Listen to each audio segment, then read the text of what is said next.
Good morning, everyone. It's a nice, beautiful autumn morning. I love how the leaves are changing colors.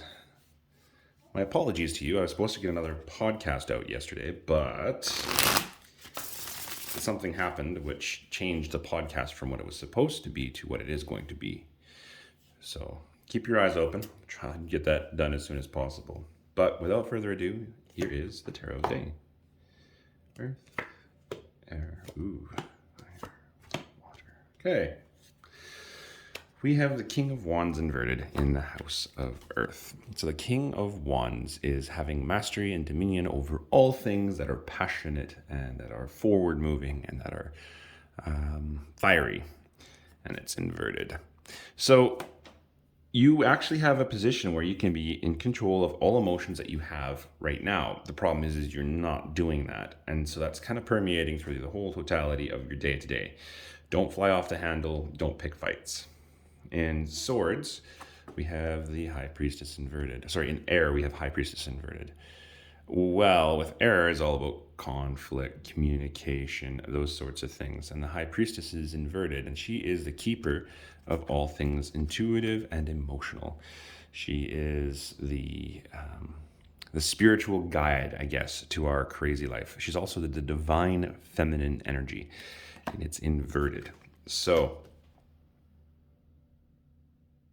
what's happening here is you're not really operating in your communications in the best general interest of your spiritual guide and spiritual direction. Make sure you check yourself before you say anything. Make sure you're moving in the correct direction, because if you don't, you're just going to implode the situation. In fire, which is your passions, which is great because it's opposite right now, we have the Knight of Swords. Fast-moving thoughts, fast-moving conflict communication. There's a fight on the horizon today. Do not let it bother you. Don't fly off the handle when that fight does arise. And always make sure that you have that open level of communication. Don't block it out.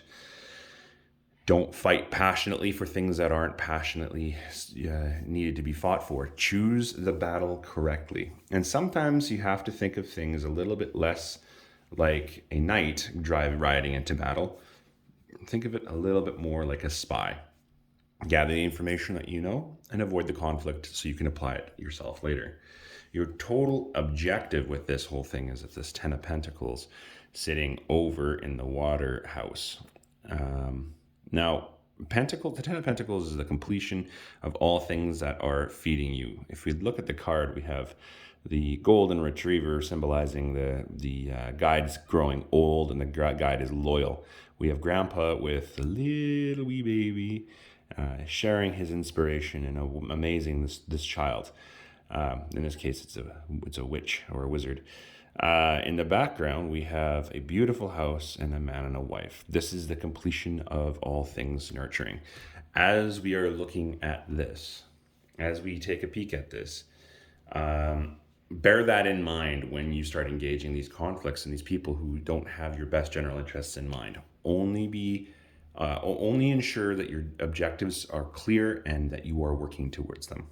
Head card, Four of Wands, heart card, Six of Cups, that makes sense.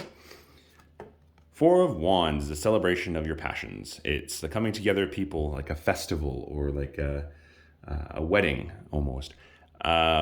It's calling you to go with those people who you share your passions with and celebrate them. Now, these conflicts that are going to be showing themselves up are going to be within that group of friends. Remember that you have that group of friends. Remember that you have a tight-knit community and you don't want to forsake it. Bear that in mind as you start moving forward. Six of Cups is showing itself because it's childhood innocence and playing like children and childhood friends. Now, the reason why this is showing up is because it's encouraging you that when you start engaging these things, this conflict that's going to show up, you need to ensure that you are innocent in everything that you do. Keep in mind your objective is the Ten of Pentacles. Also bear in mind that you have to be innocent. Don't lay traps, right? Just let them give you information that you can use to your advantage. But expect a little bit of conflict today. And that is the Ravenwood Healer tarot reading for today. Like, subscribe, and share. And tune in later on. I'm hoping to get that podcast out today. And we will talk to you tomorrow. Have a great day.